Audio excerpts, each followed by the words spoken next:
Good morning to all of you. आज अपन बात करेंगे चैप्टर नंबर 1 क्लास 10th के साइंस का चैप्टर है ना, और उस चैप्टर का नाम है केमिकल रिएक्शन एंड इक्वेशंस। बहुत सिंपल सा चैप्टर है। इस चैप्टर को अपन लोग 2 वीडियो के अंदर कंप्लीट करेंगे और उसके बाद इसके क्वेश्चन आंसर्स कर देंगे और लास्ट में एक समराइज वीडियो और बना दूंगा, यानी पर चैप्टर के करीब करीब 4 वीडियोस बनेंगे और जो आपके बोर्ड के अंदर बहुत ज़्यादा हेल्पफुल होंगे। तो लेट्स स्टार्ट। देखो, इस चैप्टर को अपन 2 पार्ट में पढ़ रहे हैं। पहले हम लोग केमिकल इक्वेशंस के बारे में पढ़ेंगे, फिर केमिकल रिएक्शंस के बारे में पढ़ेंगे, ठीक है ना। तो स्टार्ट करते हैं जैसे चैप्टर में किया हुआ है। चैप्टर के अंदर जो चैप्टर को बुक के अंदर स्टार्ट किया है वो 3 एक्टिविटीज़ के साथ किया हुआ है, तो अपन भी उसी तरीके से करते हैं। देखो, सबसे पहले एक्टिविटी नंबर 1 दी हुई है, एक्टिविटी नंबर 1, जिसके अंदर क्या किया है कि एक मैग्नीशियम के रिबन लिया हुआ है। मैग्नीशियम एक मेटल होता है, अगर किसी को नहीं पता हो तो एक मेटल होता है, छोटा सा धातु, बिल्कुल एल्युमिनियम के वायर की तरह। इसका भी एक छोटा सा टुकड़ा होता है मैग्नीशियम का। इसको क्या किया गया, जलाया गया, पर जलाने से पहले इसको क्या किया गया, सैंड पेपर से अच्छी तरह से घिसा गया। किससे घिसा गया? सैंड पेपर से। याद रखिएगा ये चीज़। सैंड पेपर का मतलब रेजमान का जो पेपर आता है जिससे वो उसके ऊपर का कोरोजन वगैरह हटाने के लिए। तो सैंड पेपर से इसको घिसा गया और घिसने के बाद इसको जलाया गया। जब जलाया गया तो इसमें बहुत भारी मात्रा में, एक है ना, बहुत ब्राइट लाइट इसमें से निकलती है और साथ के अंदर इसके नीचे जब आप ट्रे के अंदर इकट्ठा करोगे तो इसकी जो राख इकट्ठी होगी, ये राख एकदम वाइट कलर का पाउडर होगा। कैसा पाउडर होगा? पाउडर फॉर्म में होगा, बिल्कुल वाइट कलर का, ऐसा लगेगा जैसे आप पाउडर लगा रहे हो, ठीक है ना। तो मैग्नीशियम रिबन था, उसको जलाया और जलाने के बाद एक तो ब्राइट लाइट दी, बहुत ज़्यादा रोशनी, ब्राइट लाइट दी, और साथ ही साथ जब इसकी राख बची, वो राख कैसा फॉर्म था? वाइट कलर का पाउडर फॉर्म में था। बस इतनी सी थी इस एक्टिविटी में, और कुछ भी नहीं है। दूसरा एक्टिविटी दी हुई है इस चैप्टर के अंदर, एक्टिविटी नंबर 2, जिसके अंदर क्या किया, 2 टेस्ट ट्यूब ली गई, 2 टेस्ट ट्यूब। दोनों टेस्ट ट्यूब के अंदर एक के अंदर लिया गया लेड नाइट्रेट। क्या लिया गया? Lead nitrate. और दूसरे टेस्ट ट्यूब में लिया गया पोटेशियम आयोडाइड, पोटेशियम आयोडाइड। ये याद रखिएगा। इसमें क्या लिया गया? Lead nitrate. ये 2 केमिकल हैं। अभी आप जैसे जैसे बड़ी बड़ी क्लासों में जाओगे वैसे आप लैब के अंदर इस चीज़ को देखोगे। अभी बस ये समझ लो, एक केमिकल है जिसका नाम है लेड नाइट्रेट और दूसरा केमिकल है जिसका नाम है पोटेशियम आयोडाइड। दोनों पानी की तरह दिखते हैं, बिल्कुल मतलब ट्रांसपेरेंट पानी की तरह दिखते हैं। जब इनको मिलाया गया एक दूसरे के अंदर, क्या किया गया? मिलाया गया तो एक येलो कलर का सॉल्यूशन मिल गया। किस कलर का मिल गया? येलो कलर का। येलो कलर ये बुक में नहीं दिया हुआ है, मैं आपको बता देता हूँ। जब आप लेड नाइट्रेट और पोटेशियम नाइट्रेट को मिलाएंगे, पोटेशियम आयोडाइड को मिलाएंगे, तो येलो कलर का एक न्यू सॉल्यूशन बन जाएगा। सॉल्यूशन कैसा बन जाएगा? Yellow colour. यानी इसमें क्या हुआ? कलर चेंज हो गया, कलर चेंज हो गया। ये ध्यान रखिएगा।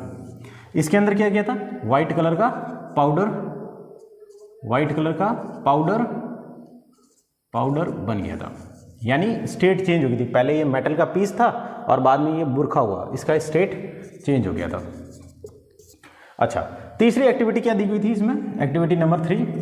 एक्टिविटी 3 में क्या किया गया कि एक टेस्ट ट्यूब ली गई। उस टेस्ट ट्यूब के अंदर क्या बोलते हैं इसको, डाइल्यूट HCl लिया गया, डाइल्यूट H2SO4, HCl नहीं H2SO4 ले सकते हो आप, HCl भी ले सकते हो। ये भी एक केमिकल है, एक तेजाब होती है। डाइल्यूट मतलब जिसमें पानी होता है, यानी ज़्यादा हार्डकोर तेजाब नहीं है, सल्फ्यूरिक एसिड जिसमें थोड़ा सा पानी की मात्रा है। बस इतना याद रखिएगा। अभी कौन सा लिया गया? Dilute H2SO4। चलिए, अब डाइल्यूट H2SO4 लिया गया। इसमें क्या किया? जिंक के कुछ टुकड़े डाल दिए। किसके टुकड़े डाल दिए? जिंक के। याद रखिएगा कौन सा मेटल?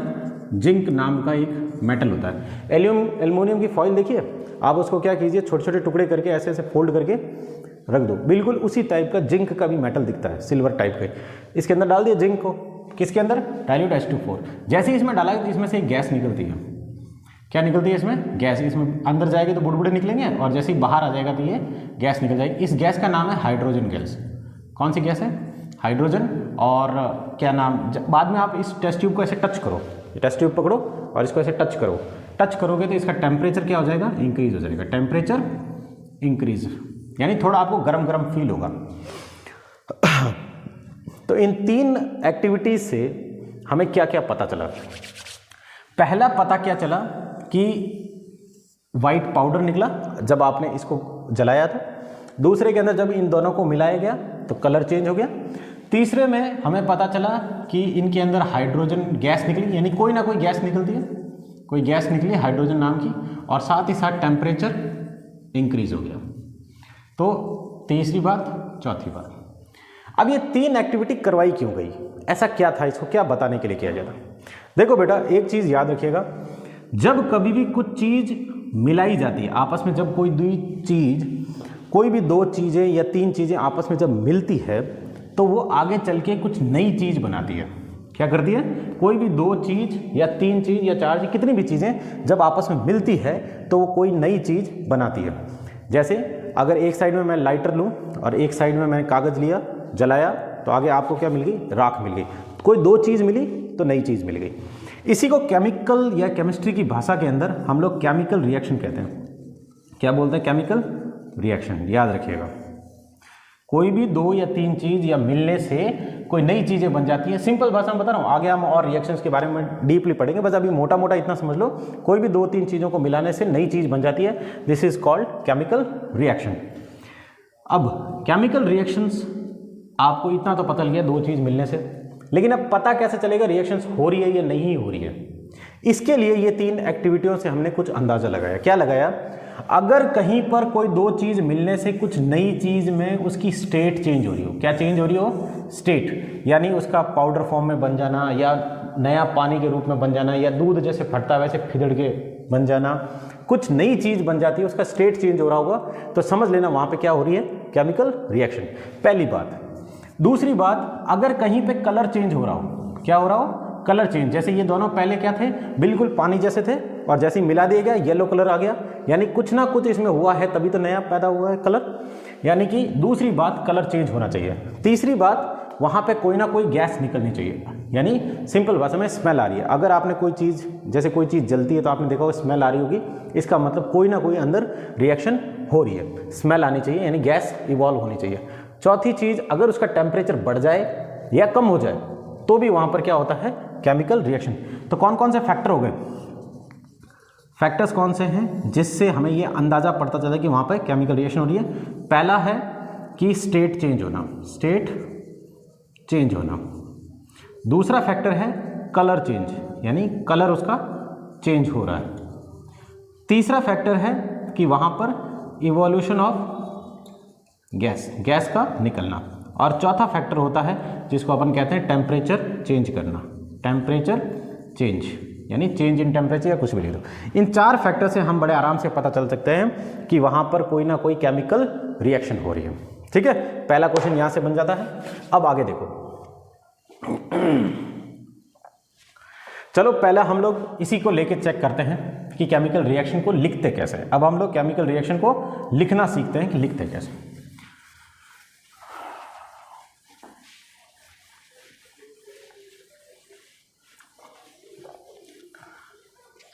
देखो, सबसे पहली एक्टिविटी में क्या था? मैग्नीशियम, मैग्नीशियम था।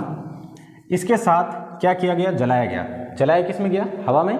यानी हवा में जलाने के लिए जो गैस जिम्मेदार होती है उसका नाम होता है ऑक्सीजन। याद रखिएगा, कोई भी चीज़ तभी जलेगी जब वहाँ पे ऑक्सीजन होगा। अगर ऑक्सीजन नहीं है तो वहाँ पे चीज़ जल ही नहीं सकती।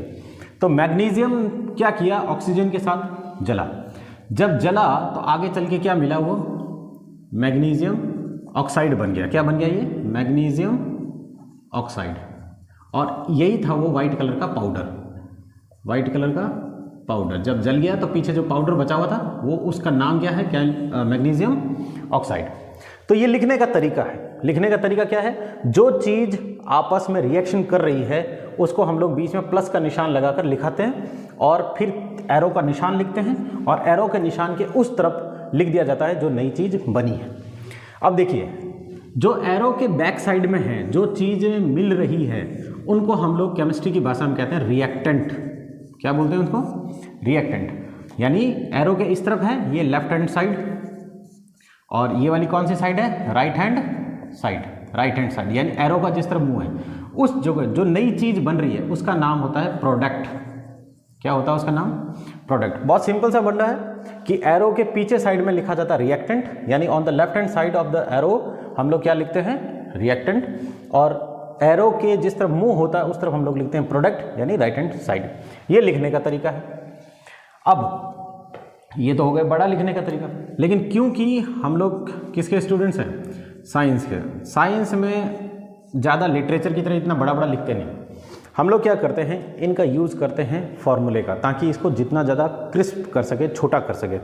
इनकी जगह पर इसका क्या यूज़ कर देते हैं हम लोग, फार्मूला यूज़ कर देते हैं। जैसे मैग्नीशियम, सॉरी सिंबल यूज़ कर देते हैं, तो मैग्नीशियम को लिखने के लिए क्या यूज़ करते हैं, बड़ा एम और छोटा जी। याद रखिएगा, मैग्नीशियम को अपन कैसे लिखते हैं, एम जी, ये मैग्नीशियम को लिख दिया। ऑक्सीजन को अपन कैसे लिखते हैं, O2, और फिर एरो का निशान है। और मैग्नीशियम ऑक्साइड को कैसे, ये फार्मूला आपने पढ़ा ही होगा, MgO, ये 9th में आपको फार्मूला लिखना सीखा ही होगा चैप्टर नंबर 3 के अंदर। तो ये हो गया मैग्नीशियम ऑक्साइड। तो ये है केमिकल रिएक्शन का लिखने का तरीका, इसी को अपन बोलते हैं केमिकल इक्वेशन। किस फॉर्म में लिख दिया आपने, केमिकल इक्वेशन के फॉर्म में लिख दिया। इक्वेशन ऐसी होता है प्लस माइनस, जैसे आप लोगों ने मैथ्स में पढ़ा ही होगा, x + y का whole square equal to x² + y² + 2xy, यानी ये सब प्लस के फॉर्म में लिख देते हैं। तो हम लोग इसको क्या बोलते हैं, इक्वेशन बोल देते हैं। इसको भी हमने क्या कर दिया, प्लस के फॉर्म में लिख दिया। तो नाउ दिस केमिकल रिएक्शन जो थी, इसको हमने किस फॉर्मेट में लिख दिया, केमिकल इक्वेशन के फॉर्म में। अब देखिए केमिकल इक्वेशन के अंदर तो लिख दिया, अब हम चाहते हैं कि इसके अंदर और ज़्यादा डिटेल्स लिखें, मतलब इतनी सी बात के अंदर नहीं, हम इसको और ज़्यादा डिटेल्स में लिखें। डिटेल्स में करने के लिए क्या किया गया, दो चीज़ें और की गई। दो चीज़ें क्या की गई कि हम जो चीज़ ले रहे हैं वो किस स्टेट में है, उसका स्टेट पता चल जाए। स्टेट का मतलब होता है क्या वो चीज़ सॉलिड है, क्या वो चीज़ सॉलिड है, लिक्विड है, या गैस है, या एक और फॉर्मेट होता है जिसको बोलते हैं एक्वस।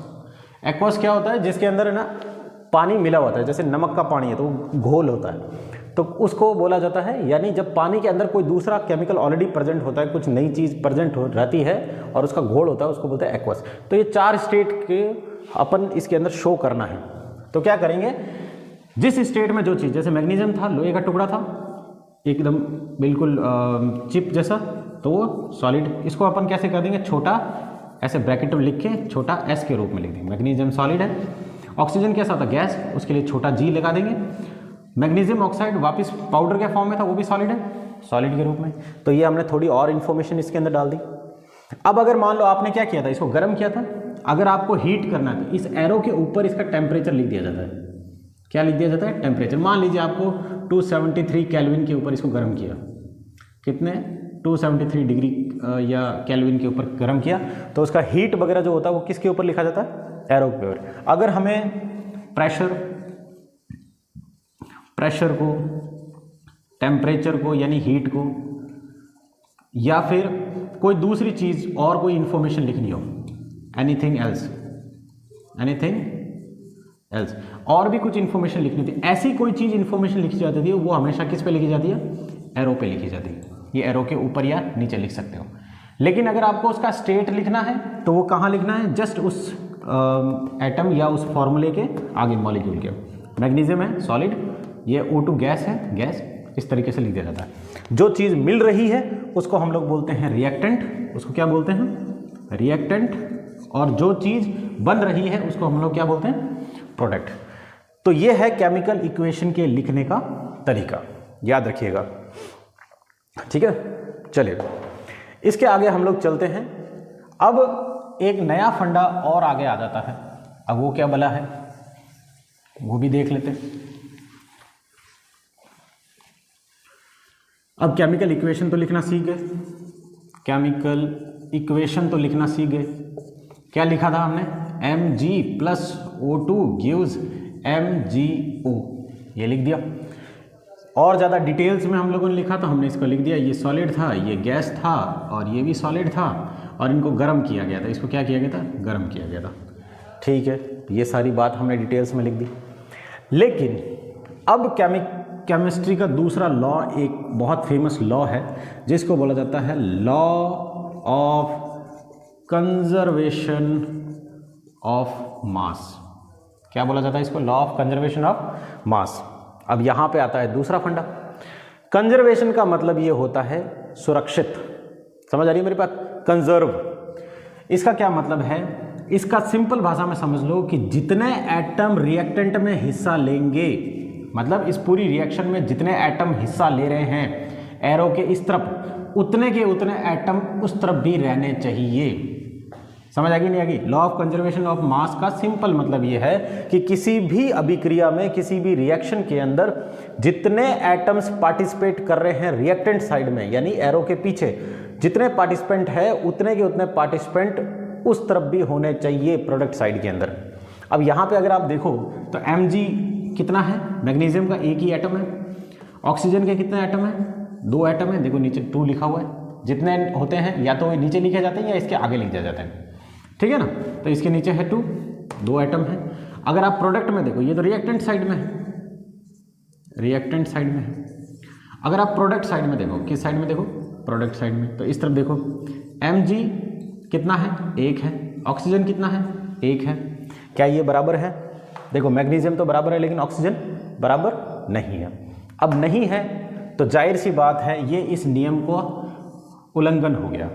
अब ये नियम का उल्लंघन हो गया जो साइंस बर्दाश्त नहीं करती, एंड दैट इज वाई यहाँ पे एक नया कॉन्सेप्ट शुरू होता है जिसको बोलते हैं balanced chemical equation. Balanced chemical equation, equation तो है, केमिकल इक्वेशन तो है ये, लेकिन ये बैलेंस नहीं है। अभी ये बैलेंस नहीं है और हमें इसको क्या करना है?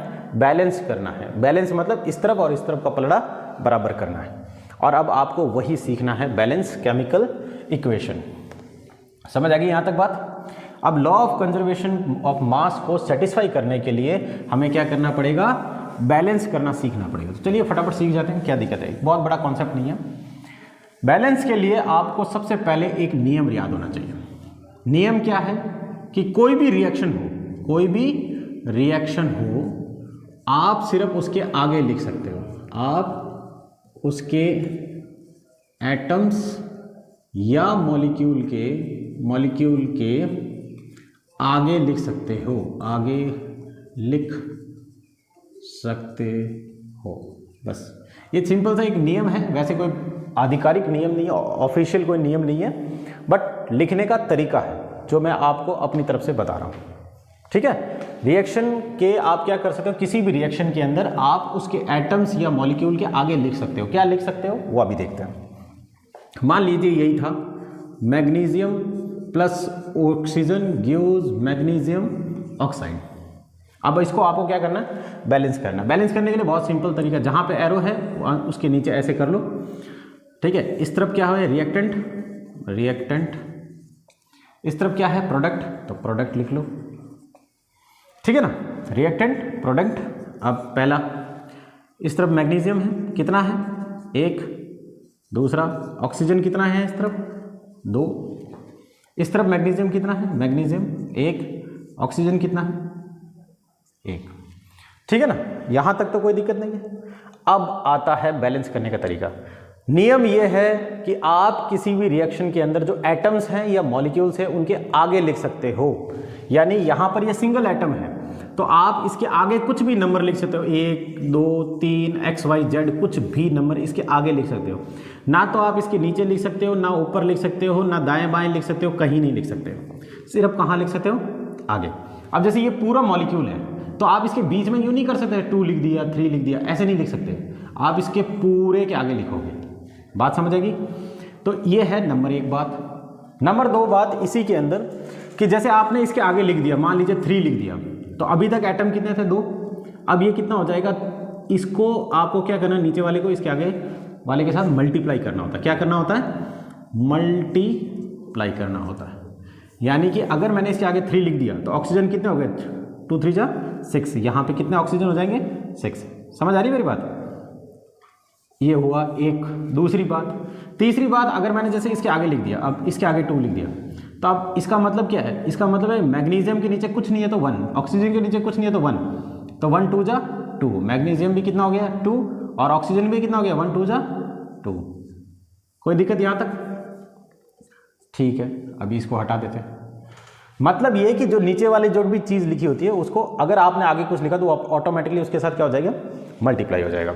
चलिए अब इसको बैलेंस करना सीखते हैं।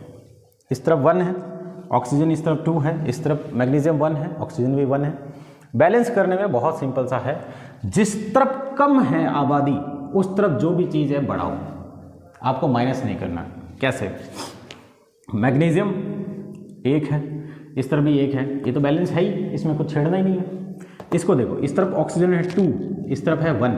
देखो कम है तो ज़्यादा कर सकते हैं, लेकिन इसमें से माइनस आप कुछ कर नहीं पाओगे, इसमें आपको कुछ नहीं करना है। इसका क्या मतलब है? इसका मतलब इस तरफ आप क्या कर सकते हो, अगर इस तरफ 2 है, इस तरफ भी 2 करने के लिए मैं क्या करूँ, इस पूरे के आगे सिर्फ 2 लिख सकता हूँ, लिख दिया। अब देखो इसके आगे नीचे कुछ नहीं है, 1 है, तो 1 2 जा, मैग्नीशियम भी हो गया 2 और ऑक्सीजन कितना हो गया 2 हो गया, कोई दिक्कत नहीं। लेकिन अब यहाँ देखो, ये दोनों तो बैलेंस हो गए, लेकिन दिक्कत आ गई यहाँ पर, यहाँ मैग्नीशियम 1 ही और यहाँ कितना है 2। तो आप क्या करो, जिस तरफ कम है उस तरफ आप कर दो, इस तरफ भी 2 लिख दो। अब ये कितना हो जाएगा, मैग्नीशियम के पहले 1 था, अब कितने हो गए 2। अब देखो 2 ये भी है, 2 ये भी है, ऑक्सीजन 2 इधर भी है, ऑक्सीजन 2 इधर भी है। और इस तरीके से ये इक्वेशन जो है ये क्या हो गई, बैलेंस केमिकल इक्वेशन। एक और करते हैं, धीरे धीरे हम लोग जैसे जैसे करेंगे 2-3 इक्वेशंस तो समझ आ जाएगा, ठीक है ना। एक रिएक्शन और लेते हैं, फिर आपको ज़्यादा अच्छी तरह से समझ आ जाएगा। जैसे Fe यानी आयरन, आयरन को अगर आप लोग पानी के साथ मिलाएंगे यानी H2O के साथ, तो ये बनाता है आयरन ऑक्साइड। क्या बनाता है, Fe3O4 प्लस हाइड्रोजन गैस निकालता है। कौन सी गैस निकालता है, हाइड्रोजन गैस। ये एक केमिकल इक्वेशन है, आप धीरे धीरे अभी समझेंगे आगे। ये केमिकल इक्वेशन है, इसको बैलेंस करते हैं। बैलेंस करने के लिए कुछ नहीं, एरो के इस तरफ वाले को क्या बोलते हैं, रिएक्टेंट, इस तरफ वाले को क्या बोलते हैं, प्रोडक्ट। इनको आपको फर्स्ट क्लास क्या करना है, बैलेंस करना है। बैलेंस में लिख लो, Fe कितना है 1, हाइड्रोजन कितना है 2, ऑक्सीजन कितना है 1। इस तरफ देखिए आयरन कितना है, नीचे देखो 3, फिर उसके बाद हाइड्रोजन देख लीजिए, हाइड्रोजन कितने हैं 2, ऑक्सीजन कितने हैं 4। और कोई एटम दिख रहा है आपको, नहीं दिख रहा, ठीक है। अब इसको बैलेंस कर लो। बैलेंस करने का नियम क्या है कि आप सिर्फ आगे लिख सकते हो, लिख दीजिए। देखो जाहिर सी बात है, जिस तरफ ज़्यादा है उस तरफ आप कुछ नहीं करना है, जिस तरफ कम है उस तरफ उस साइड में आप कुछ भी करिए, तभी वो बैलेंस होगा। अब इस तरफ 3 है आयरन के यानी Fe के, और इस तरफ फेरस के कितना है, सिर्फ 1 ही है, आयरन का 1 ही है। तो आप इसको क्या कर दो, 3 लिख दो आगे। अब आयरन इस तरफ भी 3, इस तरफ भी 3, कोई दिक्कत नहीं। ऑक्सीजन इस तरफ 2, सॉरी हाइड्रोजन इस तरफ 2 है, इस तरफ भी हाइड्रोजन 2 है, कोई दिक्कत है ही नहीं। अब आगे का खेल देखिए, ऑक्सीजन इस तरफ कितना है 1 और इस तरफ कितना है 4। अब दिक्कत आ गई, अब दिक्कत आ गई तो जिस तरफ कम है उस तरफ छेड़ लगा दो। अब आप क्या करोगे, 4 करने के लिए मैं इसके आगे लिख दूँ ऐसे 4, तो कितना हो जाएगा, ऑक्सीजन 4 हो गए, ऑक्सीजन इसके नीचे कुछ नहीं, तो 1 4 जा 4। लेकिन दिक्कत कहाँ आ गई, दिक्कत हाइड्रोजन में आ गई 4, क्योंकि नीचे वाला इसके साथ मल्टीप्लाई होता है, 4 2 जा 8। अब इस तरफ हो गया हाइड्रोजन 8, इस तरफ हाइड्रोजन रह गए 2, कोई दिक्कत नहीं, जिस तरफ है इधर लगा लो। अब यार 2 के टेबल में कब आएगा 8 करने के लिए, 4 इधर लिख देता हूँ, तो 4 2 जा 8, ये हो गया 8। अब देखिए फर्स्ट क्लास बैलेंस हो गई। यानी कि अगर आप इसके आयरन के आगे 3 लगा देते, H2O के आगे 4 लगा देते, इस H2 के आगे 4 लगाते, now this equation become balanced chemical equation. समझ आ गई मेरी बात, ठीक है। बुक में और भी होंगे, एग्जाम्पल्स करिएगा, सॉल्व हो जाएगा, बाकी मैं आपको और समझाऊंगा आगे।